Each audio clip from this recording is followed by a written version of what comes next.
So how the heck does seam allowance work? So when you sew two pieces of fabric together, you need a little bit of extra fabric on the inside called your seam allowance in order for your stitches to not just fall off your fabric. Seam allowances do not impact the size of the finished item. So whenever you have a pattern, you will have your stitching line, which is the line you're sewing along. You're going to have your cutting line, which is the line that you will be cutting out your pieces along. And then you'll have the space in between, which is going to be your seam allowance. Now, this distance in between your stitching line and your cutting line, aka your seam allowance, it can be any size.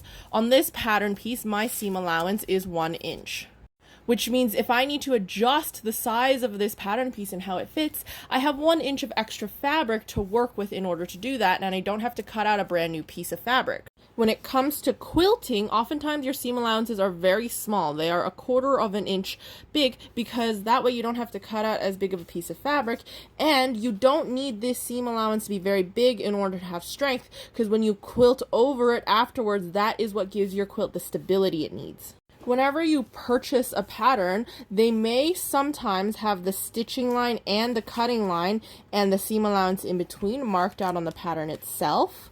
Or you may have to go digging inside the instructions and figure out how big the seam allowance included inside the pattern is. Some patterns, especially historical patterns, don't have any seam allowances included at all, so you have to add seam allowances onto those patterns. Whenever you add seam allowances onto a pattern, you can decide how big your seam allowance is. And whenever you try to draft your own patterns from scratch, you should always draft it without seam allowances so that what you draw is what the finished size of your garment is going to be, and then add seam allowances afterwards. If you're trying to save fabric, smaller seam allowances mean you use up less fabric.